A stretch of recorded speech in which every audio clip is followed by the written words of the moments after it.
कविता भारती। आप देख रहे हैं खबरें न्यूज़ 24। आइए देखते हैं इस वक्त की बड़ी खबर। मौलिक अधिकार पार्टी के राष्ट्रीय मुख्य संगठन सचिव कुलदीप सिंह ने भारतीय जनता पार्टी और विपक्ष पर साधा निशाना। फिरोजाबाद कुलदीप सिंह ने कहा कि आज पढ़ा लिखा बेरोजगार साथी के लिए जिम्मेदार भारतीय जनता पार्टी और विपक्ष में बैठे हुए नेता आज वर्तमान सरकार ने देश के सभी सरकारी संस्थान निजी हाथों में बेचकर पढ़े लिखे युवा साथियों को बेरोजगार बना दिया है। आगे कुलदीप सिंह ने कहा, आर्टिकल 39 का राज्य के नीति निर्देशक तत्व को पढ़िए और जानिए आपकी बेरोजगारी का कारण क्या है, क्योंकि आर्टिकल 39 का महिला और पुरुष की जीविका के पर्याप्त साधन की बात करता है। फिरोजाबाद से ब्यूरो रिपोर्ट।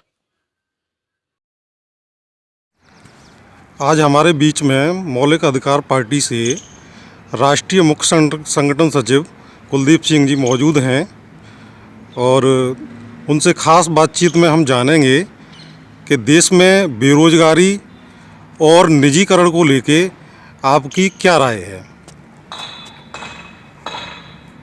ये बहुत बड़ा सवाल है आज के दौर में, जो बेरोजगारी है देश के अंदर।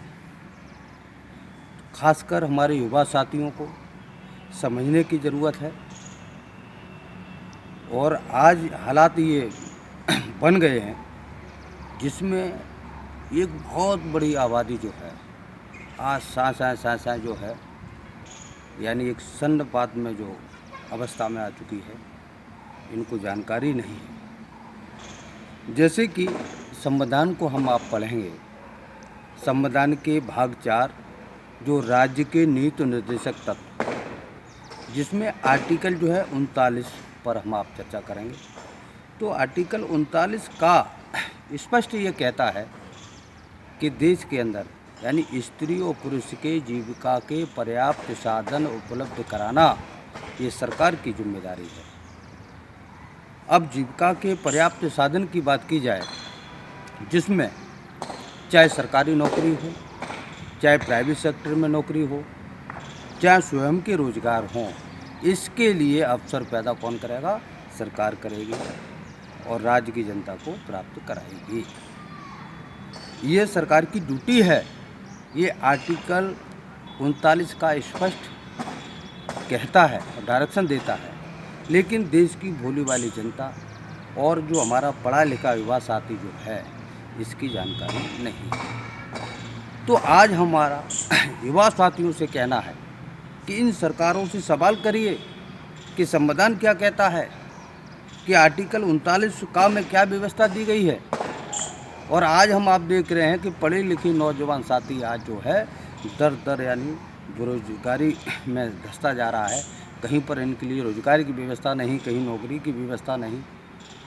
दूसरा सवाल आपका है कि निजीकरण, बिल्कुल, क्योंकि निजीकरण भी इससे जुड़ा हुआ मुद्दा है।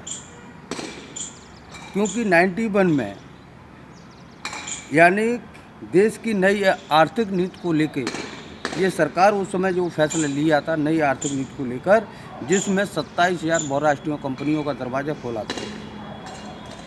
और सभी हम आप जानते हैं, भारतवासी सभी जानते हैं कि एक ईस्ट इंडिया कंपनी आई थी, उसने इस देश को 200 वर्ष के लिए गुलाम बना दिया था।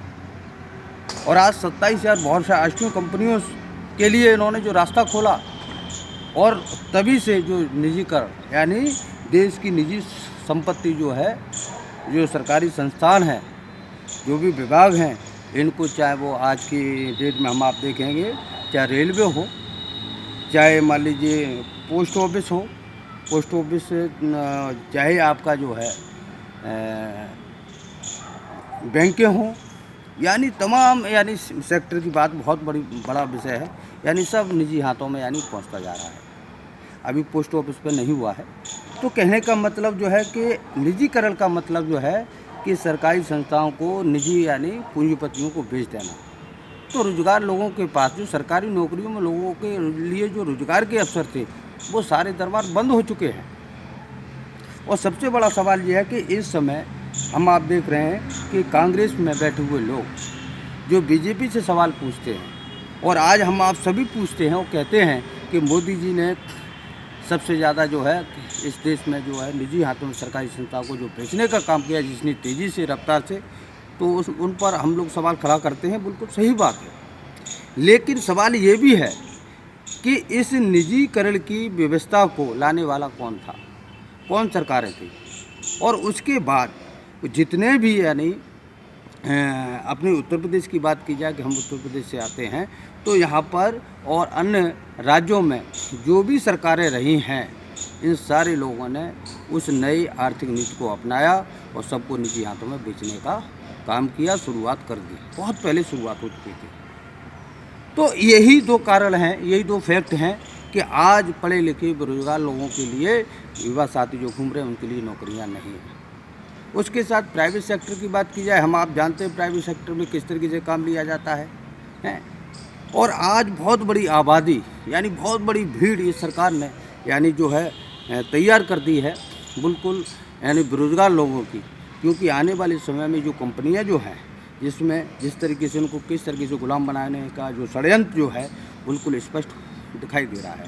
और एक तरह से कहेंगे जैसे कि आज हम लोकतंत्र की जो बात करते हैं, लेकिन मेरे हिसाब से कहीं पर लोकतंत्र बचता हुआ दिखाई नहीं दे रहा है। आज फिर यानी राष्ट्रीयकरण कर दिया गया है इन सरकारों के द्वारा।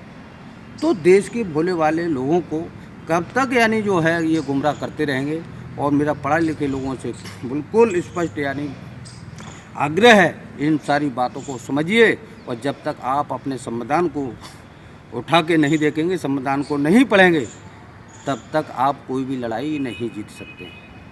क्योंकि राज्य के नीति निर्देशक तत्वों में 36 से लेकर 51 तक आप पढ़िए हर आर्टिकल को, बिल्कुल खुलासा हो जाएगा संविधान क्या कहता है और ये लोग क्या कर रहे हैं। इसके साथ साथ अभी एक खुलासा और मैं आपके बीच में करना चाहता हूं, और चर्चा का विषय है भी, लेकिन देश के भोले भाले लोग इन सारी बातों को नहीं जानते हैं। अभी कुछ महीने पहले केंद्र सरकार ने, ये भाजपा सरकार ने नेशनल मोनेटाइजेशन पाइपलाइन प्लान की व्यवस्था की है। ये नेशनल मोनेटाइजेशन पाइपलाइन प्लान क्या है, इसको समझिए आप। इसका मतलब ये है कि राष्ट्रीय राजमार्ग से लेकर ग्राम पंचायतों तक की जो ज़मीनें हैं, इस पर सरकार की नज़र है। और रेलवे के किनारे जितनी भी ज़मीनें हैं, रेलवे की जो भी ज़मीनें हैं, इसके साथ साथ एक बहुत महत्वपूर्ण बात जो आज तक अंग्रेज़ों ने भी कभी नहीं विचार किया, जो सेना की लिए जो सेना छावनी की जो जगह है, उस पर भी सरकार की नज़र है। और सरकार ने 6.5 लाख करोड़ रुपए इससे यानी कमाने का यानी प्लान बनाया है। यानी इनको बेच के इन बड़ी बड़ी कंपनियों को जो है या तो लीज पे देंगे, बिक्री करेंगे। यानी मोनेटाइज का मतलब यही है, इसका मुद्रीकरण करना। तो ये सब कुछ यानी इस तरीके से देश के अंदर धीरे धीरे क्या बड़ी स्पीड से आज की डेट में हो रहा है। और आज जो देश का मालिक, देश की जनता जो संवैधानिक रूप से मालिक है, वो खामोश है, उनको कोई जानकारी नहीं है। इसलिए सभी साथियों से मेरा कहना है कि आज हम लोग नहीं जागे तो भविष्य में कभी नहीं जाग पाएंगे। और आज पढ़े लिखे नौजवान उन लोगों की जो दुर्दशा है, उसके लिए जिम्मेदार जो पश्चिम में सरकारें ये, और पूर्व में जो आज जो विपक्ष में पूर्व में जो सरकारें थी, ये सारे लोग हैं। तो इन सारे लोगों को नकारना पड़ेगा। यही मेरा जो है आप लोगों से संदेश है। बहुत बहुत धन्यवाद।